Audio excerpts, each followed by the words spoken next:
I'm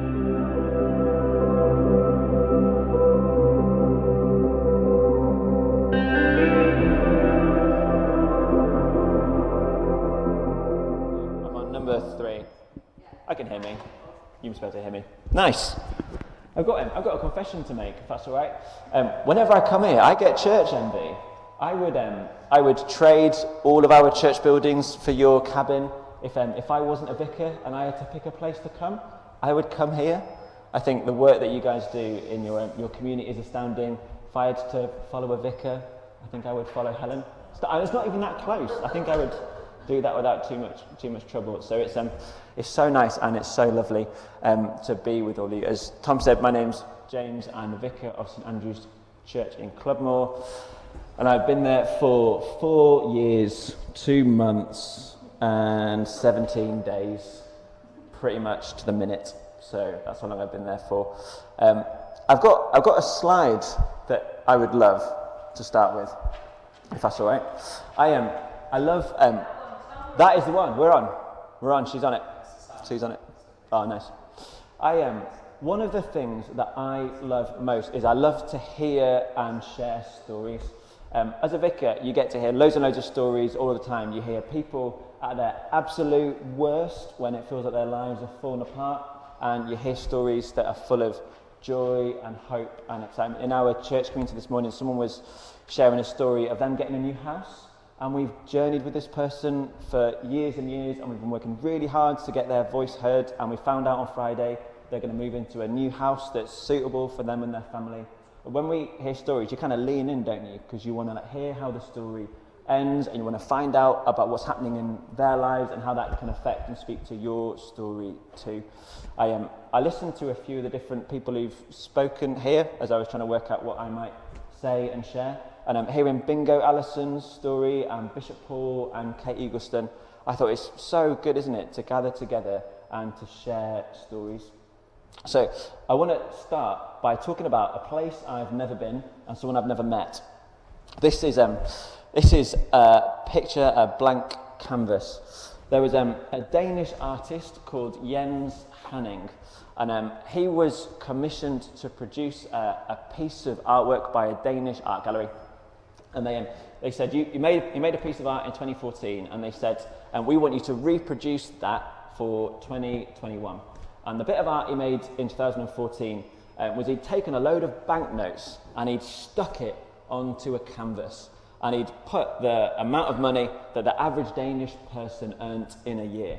And they said, we want you to redo that piece of artwork for 2021, and we want to hang it in our gallery. And so they sent him $83,000 in the post, and they said, we want you to produce, it sounds good being in Denmark, doesn't it, with that kind of cash, right? They said, we want you to produce 2 pieces of artwork. And then they realised that something had gone very wrong when the curator of the art gallery, the person in charge of the exhibit, called in and said, what's the name of the piece of art that you've produced? And he said, well, it's called Take the Money and Run. Their worst fears were confirmed when the 2 canvases arrived at the gallery, and it turned out they were completely blank. He had literally taken the money and run, and it was in his bank account. And as you can imagine, everyone was very cross and very annoyed and very upset, and they called him and they demanded the money back. And he said, well, there's no way you're getting that money back, because I'm making a point that people's work is worth a good wage. And he said, it's a message to all of Denmark that if you think your work is undervalued, you should be able to do what you have to do to get your money. So I've got a question to start with tonight, if that's all right. Can I get my blank canvas back? Is that all right? Do you think that is a piece of art? Put your hand up if you do. Go on, Tom. Are you a lefty? We did this at St Andrews, and it was all of my left voting people that put their hands up. I'm a greenie. You're a greenie. Oh, me too. Yeah, nice. Okay, so not many people here think that's a work of art. Who else? You do? Okay. What makes that art to you? Can I ask?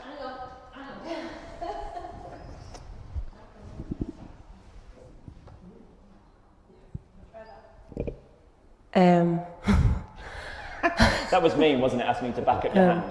No, I didn't have a reason. I think it's the beginning of something. So it's just the start of something, the beginning of something. So it's blank at first. So it is a work of art because it's what you're going to make it. If I don't know, can't really explain it. Add to that. Oh, this keeps going on. Are all our microphones faulty? I would add to that, Amanda, that for me, it's a work of art. People aren't supposed to, oh, this is rubbish.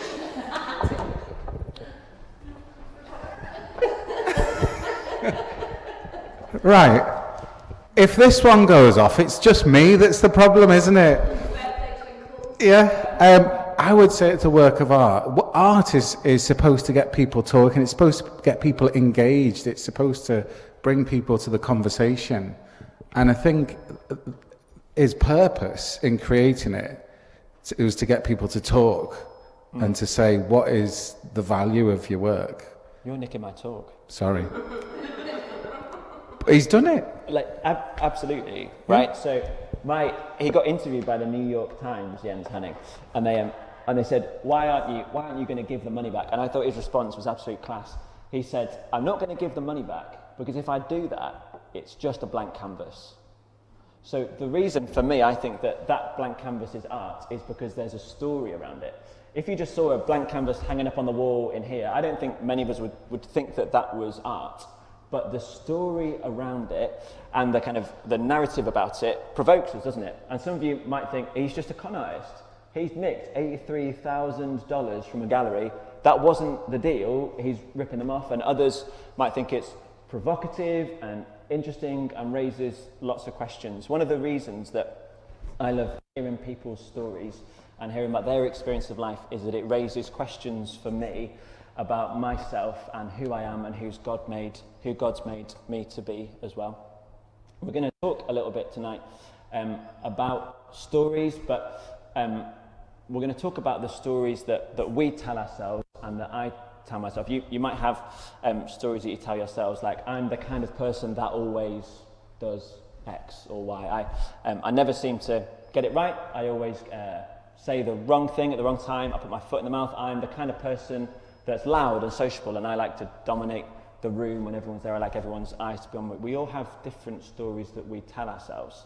And the stories that we tell ourselves at different points in our life meet the stories that Jesus tells about us and the things that he has to say about who we are and who we've been made to be and the purpose that we've been called to live our lives with. So I'm going to talk a little bit about that tonight. I'm going to tell you two stories that I tell about myself. The first one is that I can cope. That if I just work hard enough and if I can move fast enough, that will probably be enough and I will get by. I was born in Preston but didn't live there very long. I mainly grew up in Sheffield, and I'm an identical twin, which means that I had a really, really easy time comparing myself against someone. And my twin brother, I was looking at his CV a few months ago. He applied for a job to be a mental health chaplain, which he now is. And I looked at his CV, and his GCSEs are like straight A's, and then his A-levels are straight A's, and then he's got like a Cambridge degree, and then he's got an MA. And I don't know if he bought it or if he actually studied for it, but he's got one. And then he's a vicar, so he's got like a vicar training degree. And I thought, rats, as a kid, I didn't even have a chance, did I? The only time I was ever smarter than him was year 6 SATs, and it was in science. Somehow, I think he must have had like dodgy breakfast or something. I somehow beat him at my year 6 SATs, which I still bring up on the regular. But I grew up not necessarily struggling at school, but always been able to compare myself to someone who was a bit smarter than me, who would always get the better grades. And I grew up in a school where that was really important and that really mattered, and it would be reflected in school reports and all that kind of stuff. And my school report would come home and they would say, oh, James, he talks a bit too much in class, he has a bit too much to say for himself. And my brother's school report would come home and they would say outstanding things about him, like he was a credit to the school and he always gets his homework in on time. And you might be able to relate to one of those two versions about yourself. but I grew up with a narrative that I'm essentially not really that smart, and I probably don't really have what it takes. But I learned a bit of a secret weapon, which was that I learned that if I smiled and if I talked nicely to people, they might do things for me and they might help me out in different ways. And as a vicar, that's quite a helpful skill to learn, isn't it? So I worked out that that's what I could do and that's what I could have a go at. So I did my GCSEs. We moved to the Lake District when I was 16 years old, and I continued to not be that good at school. I went to Durham then, where I trained to be a vicar, and I just kind of like, you can turn up to your classes and you can tap the S's out, all that kind of stuff, and I did that and figured it out. And then I went to Edinburgh, and Edinburgh was where things got a bit trickier for me, because I realised that if I worked really hard and if I put in lots and lots of time and did all that stuff, that I could get good results. I was part of a big city centre church in Edinburgh. It was called P's and G's, and there was maybe 800 people or so would go on a Sunday. And at 22 years old, I was given a microphone and told to speak to people, and that people would listen to me, and that if you could tell a story that was funny, people afterwards would say, gosh, it was lovely that you came, and they would be very, very affirming.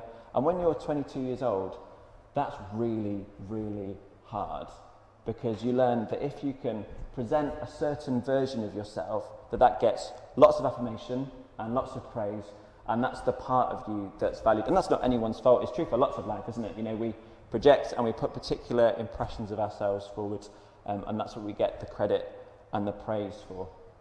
And I was a student worker when I was in Edinburgh and did loads of work with students across the city, and our student ministry grew, and we saw people come to know Jesus, and we took care of people in our part of town. But I came unstuck when I came to be the vicar of St Andrews, and my emotional health took a hit, and maybe kind of looking back now, obviously my mental health did as well, because I went to a clergy conference. As clergy, they gather you all together, and I got talking with someone, and they said, "Oh, you must be a curate. Where are you the curate of?" I said, "Oh no, I'm the vicar of a church." They said, "Oh, where are you the vicar of?" I said, "I'm the vicar of St Andrews Church in Clubmoor." And she said, "Oh, gosh, you must be very good." And I thought, "Oh, rats, I have to have a job where I'm good at certain things, and I have to know how to do a funeral and to do a risk assessment, all these things." And when you find yourself doing something, you think, I have to pretend to be a particular person, but I don't believe myself to be that person. We have to project and put these things forward. And I had 9 months where I felt completely and utterly overwhelmed. And I cried lots, and I told my wife I didn't want to do it anymore. And I thought, I just don't know what to do with myself or who to be, because I don't think that I'm the person that this community needs me to be, and this place and these people need me to be. And I felt all of the pressure and all the insecurity that we have when we think, I don't know what to do with myself. And it felt like I was drowning, because I didn't know what to grab and where to touch and where to hold on to. And I felt all the insecurities that I felt when I was 14 years old about not being quite as good as this other person somewhere else, and that I was in the wrong place doing the wrong thing. And the story that I told myself, that I could cope and that I could be enough and do enough and I could just work harder, that fell apart really, really fast, and it felt like things crumbled in on me. I also told myself a story, my whole life, and to a certain extent I still do, that I am healthy. Health is something that we take for granted, isn't it? Until you don't have it, you don't worry about it or think about it. When I was younger, I did a lot of cross country. That was my thing. I saw a picture of me the other day. I was like, man, I was the world's skinniest 12-year-old. I was like a little twig. I used to have to wear these silly little running vests and these tiny little running shorts. And I thought, man, a good gust of wind would have blown me over. But I did my first cross country race when I was 6, and my mum made a bet with me that she regretted for the rest of my teenage years. She told me and my brother, if we came in the top 20 in the race, that she would take us out for Pizza Hut. Man, which looking back is not that good a parenting strategy. Like we would probably like not think that was great, but it was the 90s and you could do whatever you wanted in the 90s. And we did it. And me and my brother came in the top 20 and we ate Pizza Hut. And then we joined the cross-country team and she stuck by her word. And every time we came in the top 20, we would go out for Pizza Hut. And if we'd been really good, we might get ice cream afterwards. It was pretty... Ice cream factory, the Pizza Hut. All you can eat. Oh man, all you can eat. It was so good. And I loved it. I loved going and running in the wind and the rain. I mean, we did it with friends, and it was, I didn't feel like I fitted in a lot of the time at school, but I found a place of belonging with the skinny kids doing cross country on a Saturday morning. And I played a lot of cricket growing up as well. And does anyone follow the cricket? Yeah, nice. Andrew does. My one claim to fame, and I'm pretty sure this got me a job once when I told this story. I played cricket against the current England captain, Joe Root. And I bowled a very, very average ball, and somehow he just edged it, and my brother caught it. So I can say that I got the England cricket captain out, which is pretty good. I was impressed by it when it happened. But sport was a massive part of my life when I was a kid. And it always had been until maybe I know exactly when, four and a bit years ago, me and my wife went walking in the Italian Dolomites, which is the most beautiful place in the world. And I'm going to spare you some of the gory details of this bit, but we were out in the Dolomites, we'd been walking for a whole day, and I went to the loo and there was blood. And for the rest of the holiday, I was convinced I was dying. You ever had that where you just catastrophize everything? And I thought, I've got cancer. I'm going to die. And to the point where I didn't tell Alice, because I thought this will be our last holiday together, and I don't want to ruin it. I want us to have a nice time walking these hills, whatever. And I could take you to the spot right now where I talked to her about it, and I said, I think I've got cancer. I think I'm going to die. And she was, a bit panicked, but like mainly calm about it, and was like, well, like that's quite unlikely. But let's go to the doctors and all that kind of stuff. And eventually I was diagnosed with a condition called inflammatory bowel disease.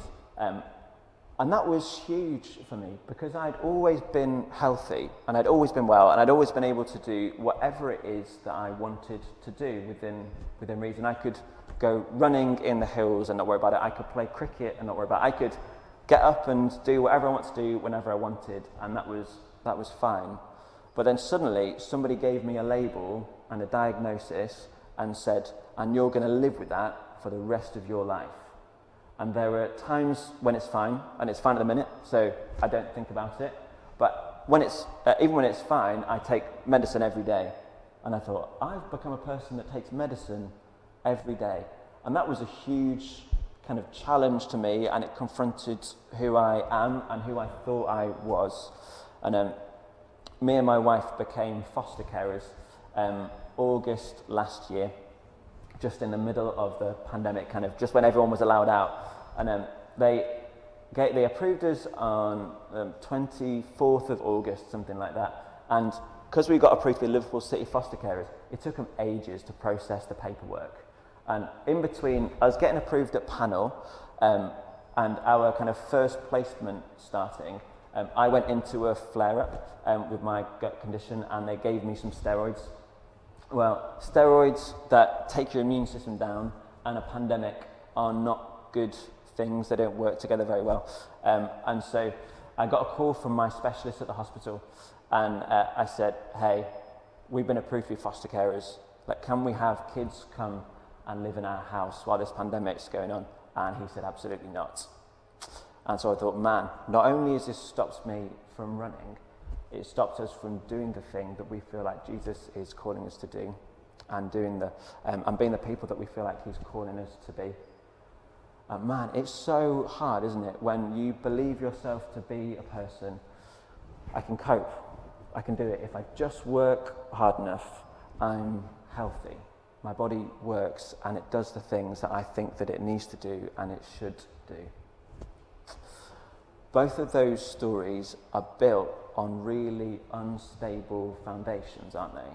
Because they can change. At any point, my health could change. It could deteriorate. and I'll be on medicine and all that kind of stuff.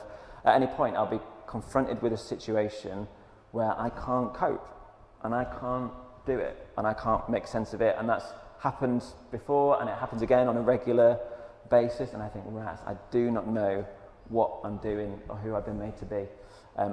But every once in a while, the stories that we tell ourselves meet the story that Jesus tells us about who we are. My favourite story in the whole of the Bible is the prodigal son, because you hear the story of the prodigal son about a young kid who gets fed up of living in his dad's house. I think the story that the prodigal is telling themselves is that they're too good for their dad. You can hear the kind of restlessness in the story.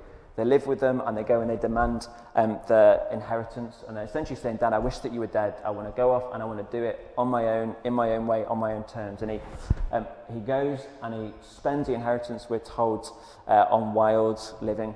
I think essentially what they're saying is he spends it on drinking and partying and prostitutes, and he does all of the things that he wants to do until the money runs out and we find him in a pigsty. And at that point, he comes to his senses and he realises that he's not in the place that he wants to be, and he's not doing the things that he wants to do. And so he sets back out to meet his father. And you hear that he's starting to tell himself a new story as he goes back to see his father.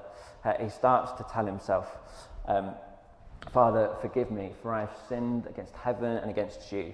I am no longer worthy to be called your son. Would you take me back as a hired hand? And he's practicing that line all the way as he goes to see his father. But his dad's never stopped waiting for him, has he? He's always been looking out, always been watching. And as he sees him, he runs. Dads in that culture don't run. That's not very dignified, it's not very statesmanlike, but he runs because he's so desperate to see his son. And the kid, he starts to explain to his dad where he's been and what he's done, and he says, Dad, forgive me, I've sinned against heaven and against you. And the dad cuts him dead, because he doesn't want to hear the story that the son's telling himself, because the dad's got a better story about his son. He says, you're welcome back into the family. He puts a robe on his back and a ring on his hand and sandals on his feet, and he throws a party and he celebrates. The father has a better story for the son, and Jesus has a better story for me than not being able to cope, than my health not being like it would be, the stories that you might tell yourself and the way that you might make sense of your life. Jesus has a better story for us. Because the story that Jesus tells about me and about my life is that I'm loved by him, that he bought me with a price, that he cares about me, that he knows me.